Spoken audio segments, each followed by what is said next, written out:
L'essentiel, en 30 secondes, votre rythme circadien est le cycle d'environ 24 heures qui pilote votre sommeil, votre température corporelle et vos hormones. Il ne se règle pas par la volonté, mais par la lumière, surtout celle du matin. Votre chronotype, c'est-à-dire votre tendance naturelle à être plutôt du matin ou plutôt du soir, existe bel et bien, mais la recherche montre qu'il dépend fortement de votre exposition à la lumière naturelle.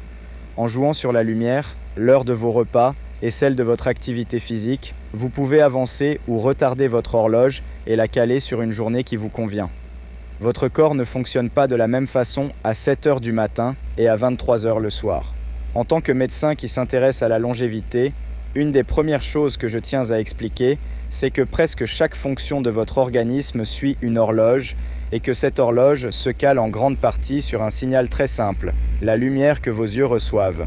Comprendre votre rythme circadien, c'est reprendre la main sur votre sommeil, votre énergie dans la journée et une bonne partie de votre santé métabolique. Qu'est-ce que le rythme circadien et où se trouve votre horloge interne ?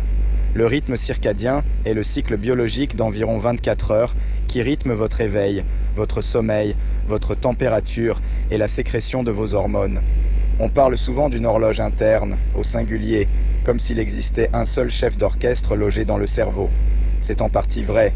Une horloge maîtresse se trouve dans l'hypothalamus, au niveau du noyau suprachiasmatique, et elle se synchronise sur la lumière. Ce que je trouve important de préciser, c'est que cette horloge maîtresse ne travaille pas seule. Votre estomac, votre foie, votre pancréas et même votre flore intestinale possèdent chacun leur propre horloge périphérique. Tant que ces horloges avancent ensemble, tout va bien. Le désalignement apparaît quand on les fait travailler à contretemps, par exemple en mangeant tard le soir. Le cerveau se prépare à dormir pendant que le système digestif reçoit l'ordre de se mettre au travail. Le corps se retrouve alors partagé entre deux consignes opposées, et c'est précisément ce tiraillement qui use l'organisme sur le long terme. Votre chronotype est-il vraiment inné ? Ce que montre la recherche. Le chronotype décrit votre penchant naturel. Certains se réveillent tôt et sans effort, d'autres ne trouvent leur énergie qu'en fin de journée. Une partie de cette tendance est inscrite dans vos gènes, c'est établi. Mais réduire le chronotype à une fatalité génétique serait une erreur, parce que l'environnement lumineux pèse énormément dans la balance. Une étude marquante l'a illustré en emmenant des participants camper en pleine nature, sans électricité ni écran. Après une seule semaine exposée à la lumière naturelle et à rien d'autre, tous leurs marqueurs circadiens avaient avancé d'environ 2 heures et le début de leur mélatonine s'était calé sur le coucher du soleil. Surtout, l'écart entre les profils du matin et du soir, très marqué sous éclairage électrique, s'était en grande partie effacé. Wright, Current Biology, 2013. Autrement dit, une partie de ce que vous prenez pour votre nature profonde est en réalité le produit de vos habitudes lumineuses modernes. Cette nuance a son importance, car les grandes cohortes associent le profil du soir marqué à un risque de santé un peu plus élevé. Dans la cohorte britannique UK Biobank, qui a suivi plus de 433 000 adultes, les personnes traites du soir présentaient environ 10% de surmortalité toute cause par rapport au profil du matin. Knudson et von Schantz, Chronobiology International, 2018. Je précise tout de suite qu'il s'agit d'une association observée à l'échelle d'une population, pas d'une condamnation individuelle. Et comme une bonne part de cette tendance dépend de la lumière, vous disposez d'une réelle marge de manœuvre. Dimension plutôt du matin, plutôt du soir réveil, spontanéto et sans effort tardif et difficile pic de forme de matinée en fin d'après-midi. Et en soirée ce qu'observe la recherche profil associée à moins de comorbidité dans les grandes cohortes profils marquées, associées à environ 10% de surmortalité toute cause, UK Biobank. Marge de manœuvre déjà alignée sur le jour peut avancer son horloge grâce à la lumière du matin. La lumière du matin programme votre sommeil du soir. Le geste que je considère comme le plus important et qui reste largement sous-estimé tient en une phrase. Exposez-vous à la lumière naturelle peu après le réveil. Le mécanisme est bien décrit. La lumière frappe un pigment particulier de la rétine, la mélanopsine, qui envoie un signal direct au noyau suprachiasmatique. Ce signal déclenche l'éveil, fait grimper le cortisol du matin et amorce la hausse de votre température corporelle. Dans le même mouvement, cette lumière du matin arme la sécrétion de mélatonine du soir.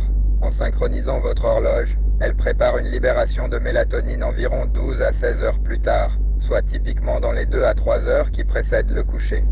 En vous exposant tôt, Vous préparez donc déjà votre sommeil de la nuit suivante. Concrètement, une règle pratique simple consiste à sortir dehors dans les 30 à 60 minutes qui suivent le réveil le plus régulièrement possible. Comptez une dizaine de minutes si le ciel est couvert et une vingtaine de minutes si le temps est très sombre ou pluvieux. Un point à ne pas négliger. Il s'agit bien d'une lumière extérieure, pas filtrée par une vitre et sans lunettes de soleil. Ce détail surprend souvent, mais l'intensité lumineuse explique tout. Le soleil délivre entre 50 000 et 100 000 lux, quand votre éclairage intérieur plafonne autour de 250 à 500 lux. Aucune ampoule domestique ne parle à votre horloge aussi fort qu'un ciel, même gris. Vous pouvez renforcer cet éveil en ajoutant un peu de mouvement et une exposition au froid le matin, car les deux accélèrent la montée en température qui vous réveille. Une horloge bien synchronisée le matin se traduit ensuite par un sommeil profond de meilleure qualité la nuit venue. Pourquoi la lumière artificielle du soir dérègle votre horloge? Je défends une idée simple. La lumière solaire est un nutriment. Dans la nature, la lumière bleue est toujours contrebalancée par du rouge, de l'infrarouge et des ultraviolets. Nos lampes et nos écrans, eux, ne diffusent qu'un bleu isolé, sans contrepartie. Je suis convaincu que ce bleu artificiel, consommé en excès le soir, se comporte un peu comme une nourriture ultra transformée, agréable sur le moment, coûteux à la longue. C'est ce que j'appelle le principe de la junk light face à la junk food. Les preuves humaines sont solides et convergentes. Le stimulateur circadien se révèle bien plus sensible qu'on ne l'imagine. Une réponse déjà à moitié maximale de suppression de la mélatonine apparaît dès environ 50 à 130 lux et un décalage de phase dès environ 80 à 160 lux. Zeitzer, The Journal of Physiology, 2000. En clair, l'éclairage ordinaire de votre salon suffit à perturber l'horloge.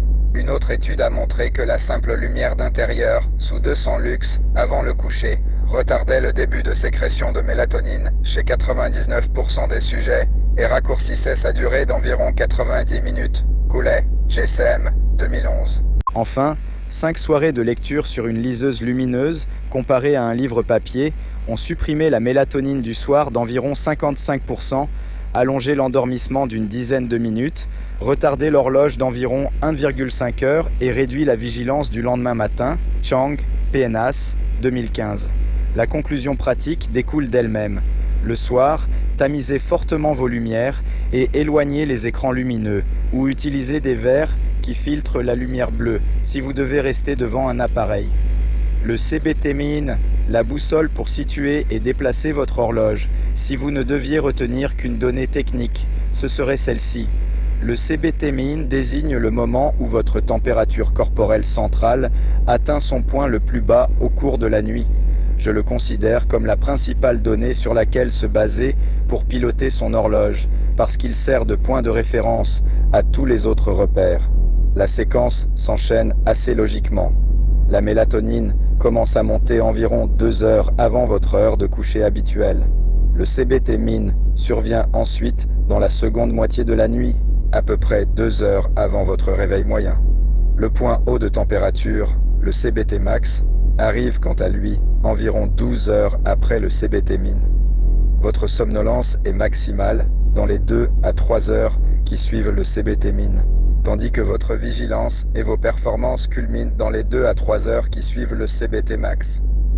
Repère heure indicative, sommeil 23h, 7h, ce qui se passe, début de la mélatonine vers 21h le cerveau prépare le sommeil CBT inverse, 5h température la plus basse, somnolence maximale CBT max verse, 17h pic de vigilance et de performance. Ce repère devient un outil dès que vous voulez déplacer votre horloge, parce que la lumière n'a pas le même effet selon le moment où elle arrive.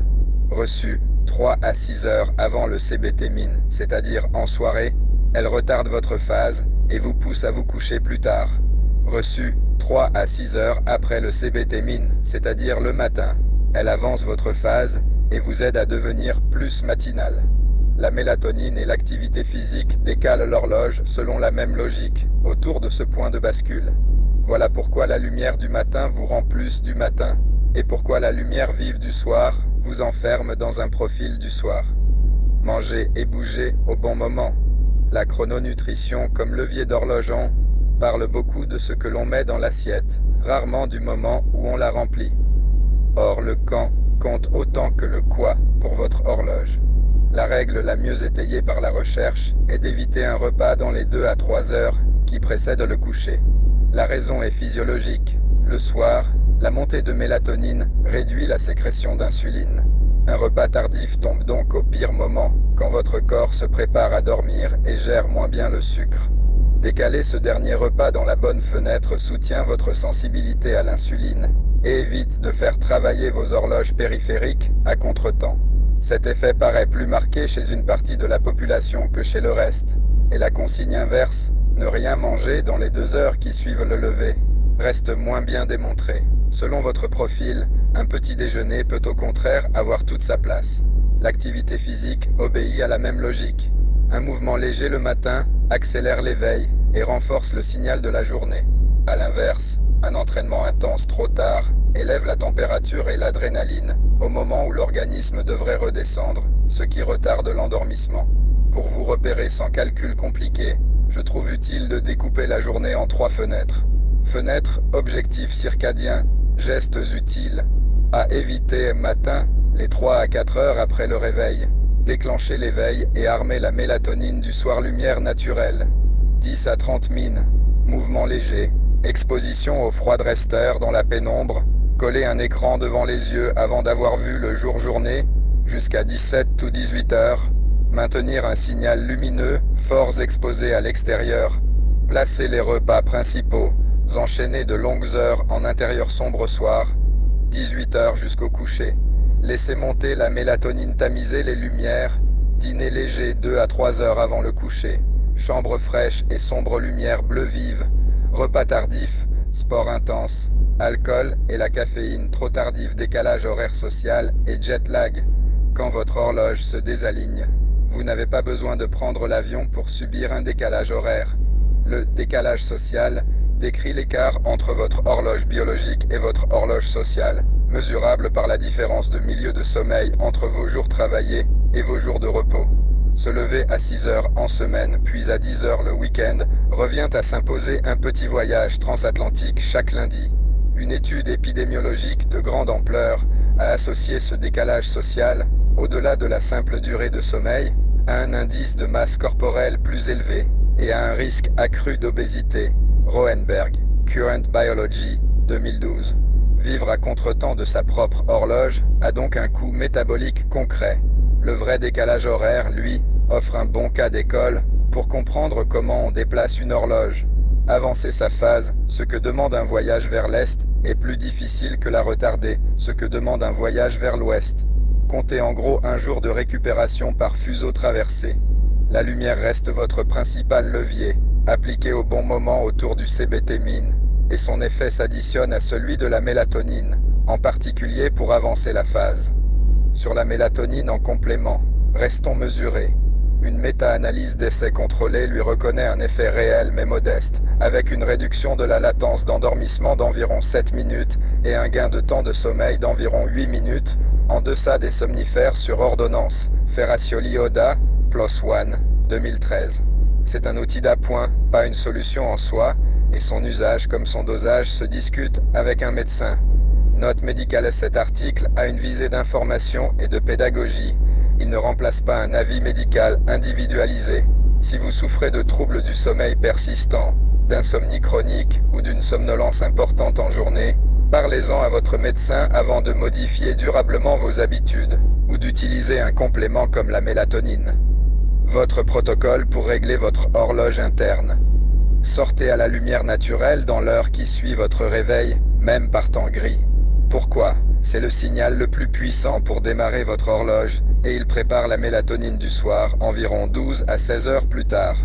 Gardez une heure de lever régulière, y compris le week-end. Pourquoi ? Réduire l'écart entre vos jours travaillés et vos jours libres limite le décalage social associé à des problèmes métaboliques. Baissez fortement les lumières dans les 2 à 3 heures avant le coucher, ou filtrez la lumière bleue. Pourquoi ? Même un éclairage d'intérieur modéré suffit à retarder et à raccourcir votre mélatonine.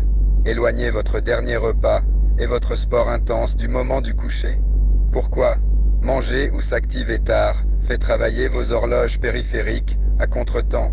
et pèse sur votre sensibilité à l'insuline le soir.